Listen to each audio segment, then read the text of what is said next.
Hi friends, ನಮಸ್ಕಾರ. ಎಲ್ರಿಗೂ ಹೇಗಿದ್ರೆ ಎಲ್ಲರೂ ಚೆನ್ನಾಗಿದ್ದೀರ ಅಂತ ಭಾವಿಸ್ತೀನಿ. ಈ ದೀಪಿಕಾ ಡ್ರೀಮ್ ವರ್ಲ್ಡ್ ಚಾನಲ್ಗೆ ತಮಗೆಲ್ರಿಗೂ ಸ್ವಾಗತ ಸುಸ್ವಾಗತ. ನಾನು ಅಕ್ಕ ಭವ್ಯ ಮಕ್ಕಳು ಹೊರಟಿದ್ದೀವಿ. ಅತ್ತೆ ಆಲ್ರೆಡಿ ಹೋಗಿದ್ದಾರೆ. ಅಂದರೆ ನಮ್ಮ ಮನೆ ಹತ್ತಿರ ಒಬ್ಬರು ವಿಶ್ವಭಾವ ಅಂತ ಇದ್ದಾರೆ, ಅವರ ಮಗಳ ಬೈಕೆ ಸೀಮಂತ ಇದೆ ಕಾರ್ಯಕ್ರಮ, ಅಲ್ಲಿಗೆ ಹೋಗ್ತಾ ಇದ್ದೀವಿ.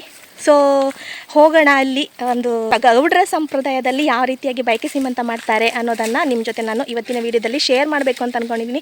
ಸೊ ಅಲ್ಲಿಗೆ ಹೋಗೋಣ. ಅಲ್ಲಿ ಹೇಗೆಲ್ಲ ಮಾಡ್ತಾರೆ ಕಾರ್ಯಕ್ರಮ ಅಂತ ಹೇಳಿ ತುಂಬ ವಿಭಿನ್ನವಾಗಿರುತ್ತೆ. ನನಗೆ ಇದು ಹೊಸದು. ನನ್ನ ಬೈಕೆ ಸೀಮಂತ ಆಗಿದ್ದು ನಮ್ಮ ಊರಲ್ಲಿ ಕುಂದಾಪುರದಲ್ಲಿ. ಸೊ ಇಲ್ಲಿ ಯಾವ ರೀತಿಯಾಗಿ ಮಾಡ್ತಾರೆ ಅನ್ನೋದನ್ನು ನಿಮ್ಮ ಜೊತೆ ಶೇರ್ ಮಾಡ್ತೀನಿ. ಅದಕ್ಕಿಂತ ಮುಂಚೆ ನೀವೇನಾದರೂ ಫಸ್ಟ್ ಟೈಮ್ ನನ್ನ ವೀಡಿಯೋನ ನೋಡ್ತಾ ಇದ್ದೀರಿ ಅನ್ನೋದಾದರೆ ದಯವಿಟ್ಟು ಒಂದು ಸಬ್ಸ್ಕ್ರೈಬ್ ಮಾಡ್ಕೊಳ್ಳಿ. ಹಾಗೆ ಪಕ್ಕದಲ್ಲಿ ಬರುವಂಥ ಬೆಲ್ ಐಕಾನ್ ಒತ್ತಿ ಆಲ್ ಆಪ್ಷನ್ ಸೆಲೆಕ್ಟ್ ಮಾಡ್ಕೊಳ್ಳಿ. ಹಾಗೆಯೇ ವಿಡಿಯೋ ಇಷ್ಟ ಆದರೆ ಲೈಕ್ ಮಾಡಿ, ಶೇರ್ ಮಾಡಿ, ಕಮೆಂಟ್ ಮಾಡಿ ಅಂತ ತಿಳಿಸ್ತಾ ಈ ಒಂದು ವಿಡಿಯೋನ ಕಂಟಿನ್ಯೂ ಮಾಡೋಣ. ಅಲ್ಲಿ ಹೋಗ್ತೀನಿ, ಯಾರೆಲ್ಲ ಇದ್ದಾರೆ, ಏನೆಲ್ಲ ಕಾರ್ಯಕ್ರಮ ನಡೆಯುತ್ತೆ ಎಲ್ಲವನ್ನು ನೋಡೋಣ ಬನ್ನಿ.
ಹಾಗೆ ನೋಡಿದ್ರಲ್ಲ ಸ್ನೇಹಿತರೆ, ನಾವು ಒಂದು ಗೌಡ್ರ ಸಂಪ್ರದಾಯದಲ್ಲಿ ಬೈಕೆ ಸೀಮಂತವನ್ನು ಯಾವ ರೀತಿಯಾಗಿ ಮಾಡ್ತಾರೆ ಅಂತ ಹೇಳಿ ಹೆಣ್ಣು ಮಕ್ಕಳಿಗೆ ಒಂದು ಮುಖ್ಯವಾಗಿರುವ ಒಂದು ಹಂತ ಅಂತಲೇ ಹೇಳಬಹುದು. ಒಂದು ಮಗುವಿಗೆ ಜನ್ಮ ನೀಡೋದು ಒಂದು ಪುನರ್ಜನ್ಮ ಅಂತಲೇ ಹೇಳ್ಬೋದು, ಹೆಣ್ಣಿಗೆ ಒಂದು ಪುನರ್ಜನ್ಮ ಅಂತಲೇ ಹೇಳ್ಬೋದು. ಅದಕ್ಕಿಂತ ಮುಂಚೆ ಅವರಿಗೆ ಕೆಲವು ಆಸೆಗಳೆಲ್ಲ ಇರುತ್ತೆ, ಅದರಲ್ಲಿ ಒಂದು ಬಯಕೆ ಸೀಮಂತ ಕೂಡ ಹೌದು. ಹೆಣ್ಣು ಮಕ್ಕಳಿಗೆ ಪ್ರತಿ ಹೆಣ್ಣು ಮಕ್ಕಳು ಕೂಡ ತಮಗೆ ಒಂದು ಅವರು ಬಯಕೆ ಸೀಮಂತ ಮಾಡಿಸ್ಕೊಳ್ಬೇಕು ಅಂತ ಹೇಳಿ ತುಂಬಾ ಆಸೆ ಇರುತ್ತೆ ಅವರಿಗೆ. ಹಾಗೆಯೇ ಇವತ್ತಿನ ಒಂದು ಗೌಡ್ರ ಸಂಪ್ರದಾಯದಲ್ಲಿ ಮಾಡುವಂತಹ ಬಯಕೆ ಸೀಮಂತ ಯಾವ ರೀತಿಯಾಗಿರುತ್ತೆ, ತುಂಬಾ ವಿಭಿನ್ನವಾಗಿತ್ತು. ಹಾಗೆಯೇ ಕೆಲವರಿಗೆ ಇದು ಹೊಸದು. ಹಾಗೆಯೇ ನಾನಿಲ್ಲಿ ಮದುವೆಯಾಗಿ ಬಂದಾಗ, ಈ ಊರಿಗೆ ಮದುವೆಯಾಗಿ ಬಂದಾಗ ನನಗೆ ಕೂಡ ಇದು ತುಂಬಾ ಹೊಸದಾಗಿ ಕಾಣ್ತು. ಇಲ್ಲಿ ಯಾವ ರೀತಿಯಾಗಿ ಮಾಡ್ತಾರೆ ಅದೆಲ್ಲ. ಮತ್ತು ನಮ್ಮದು ಅಲ್ಲಿ ಹಾಲಲ್ಲೆಲ್ಲ ಜಾಸ್ತಿ ಮಾಡೋದು ನಮ್ಮೂರಲ್ಲೆಲ್ಲ. ಹಾಗೆಯೇ ನನಗೆ ತುಂಬ ಖುಷಿನೂ ಆಯಿತು. ನಮ್ಮ ಕುಂದಾಪುರಕ್ಕೂ ಇಲ್ಲಿಗೂ ಕಂಪೇರ್ ಮಾಡಿದರೆ ತುಂಬಾ ಡಿಫ್ರೆನ್ಸ್ ಇದೆ ಬಯಕೆ ಸೀಮಂತಕ್ಕೆ. ಹಾಗೆಯೇ ಆ ಒಂದು ನಾನು ಏನು ಅದನ್ನು ನೋಡಿ ಯಾವ ರೀತಿಯಾಗಿ ನನಗೆ ಒಂದು ಅನುಭವ ಆಗಿದೆ, ಅದನ್ನು ನಿಮ್ಮ ಜೊತೆ ಕೂಡ ನಾನು ಶೇರ್ ಮಾಡಬೇಕು ಅನ್ನೋ ಒಂದು ಉದ್ದೇಶಕ್ಕೋಸ್ಕರನೇ ಈ ವಿಡಿಯೋನ ಮಾಡಿರುವಂಥದ್ದು. ನಿಮಗೆಲ್ರಿಗೂ ಈ ವಿಡಿಯೋ ಇಷ್ಟ ಆಗಿದೆ ಅಂತ ಅಂದ್ಕೊಳ್ತೀನಿ. ಹಾಗೆಯೇ ಕೆಲವರಿಗೆ ಇದು ತುಂಬ ಹೊಸದು ಅಂತಲೂ ಅಂದ್ಕೊಳ್ತೀನಿ. ಹಾಗಾಗಿ ಈ ವಿಡಿಯೋ ನಿಮಗೆಲ್ರಿಗೂ ಇಷ್ಟ ಆಗಿದೆ ಅಂತ ಭಾವಿಸ್ತೀನಿ. ಪ್ಲೀಸ್ ಇಷ್ಟ ಆದರೆ ಒಂದು ಲೈಕ್ ಮಾಡಿ, ಶೇರ್ ಮಾಡಿ. ಹಾಗೆ ನಿಮ್ಮ ಅನಿಸಿಕೆ ಏನು ಈ ವಿಡಿಯೋ ಬಗ್ಗೆ, ಅಥವಾ ನಿಮ್ಮ ಊರಿನಲ್ಲಿ ಬಯಕೆ ಸೀಮಂತವನ್ನು ಹೆಣ್ಮಕ್ಳಿಗೆ ಯಾವ ರೀತಿಯಾಗಿ ಮಾಡ್ತಾರೆ ಅನ್ನೋದನ್ನು ಕಮೆಂಟ್ ಬಾಕ್ಸಲ್ಲಿ ದಯವಿಟ್ಟು ತಿಳಿಸಿ. ಹಾಗೆಯೇ ನೀವೇನಾದರೂ ಇನ್ನು ನನ್ನ ಚಾನಲ್ಗೆ ಹೊಸಬರಾಗಿದ್ದರೆ ದಯವಿಟ್ಟು ಒಂದು ಸಬ್ಸ್ಕ್ರೈಬ್ ಮಾಡ್ಕೊಳ್ಳಿ. ಹಾಗೆಯೇ ಸಬ್ಸ್ಕ್ರೈಬ್ ಮಾಡಿ ಅಲ್ಲಿಗೆ ಸುಮ್ಮನಾಗಬೇಡಿ. ದಯವಿಟ್ಟು ಪಕ್ಕದಲ್ಲಿ ಒಂದು ಬೆಲ್ ಬಟನ್ ಕಾಣಿಸುತ್ತೆ, ಅಲ್ಲಿ ಕ್ಲಿಕ್ ಮಾಡಿ. ಅಲ್ಲಿ ಕ್ಲಿಕ್ ಮಾಡಿದ ತಕ್ಷಣ 3 ಆಪ್ಷನ್ ಬರುತ್ತೆ, ಅದರಲ್ಲಿ ಆಲ್ ಆಪ್ಷನ್ ಸೆಲೆಕ್ಟ್ ಮಾಡ್ಕೊಳ್ಳಿ. ಇದರಿಂದಾಗಿ ನನ್ನ ಎಲ್ಲ ವೀಡಿಯೋಸು ನೋಟಿಫಿಕೇಷನ್, ನಾನು ವೀಡಿಯೋ ಹಾಕಿದ ತಕ್ಷಣ ಅದು ಮೊದಲನೇದಾಗಿ ನಿಮ್ಮ ಮೊಬೈಲಿಗೆ ತಲುಪುತ್ತೆ, ಹೀಗೆ ಒಂದು ವಿಡಿಯೋ ಹಾಕಿದ್ದಾರೆ ಅಂತ ಹೇಳ್ಬಿಟ್ಟು. ಹಾಗಾಗಿ ನೀವು ನನ್ನ ಎಲ್ಲ ವೀಡಿಯೋವನ್ನು ಕೂಡ ನೋಡಬಹುದು ಅಂತ ಹೇಳ್ತಾ, ಹಾಗೆ ಮುಂದೆ ಒಂದು ಹೊಸ ವೀಡಿಯೋದೊಂದಿಗೆ, ಯುನಿಕ್ ಆಗಿರುವಂತಹ ಒಂದು ವೀಡಿಯೋದೊಂದಿಗೆ ಮತ್ತೆ ಸಿಗ್ತೀನಿ. ಅಲ್ಲಿವರೆಗೂ ಎಲ್ರಿಗೂ ಟೇಕ್ ಕೇರ್, ಬಾಯ್. ಹಾಗೆಯೇ ಎಲ್ಲರೂ ಖುಷಿಯಾಗಿರಿ, ನಗ್ನಗ್ತಾ ಇರಿ, ನೀವು ಖುಷಿಯಾಗಿರಿ, ನಿಮ್ಮ ಜೊತೆಯಲ್ಲಿ ಇರೋರನ್ನು ಖುಷಿಯಾಗಿ ಇಟ್ಕೊಳ್ಳಿ ಅಂತ ಹೇಳ್ತಾ ಎಲ್ಲರಿಗೂ bye. Thank you for watching.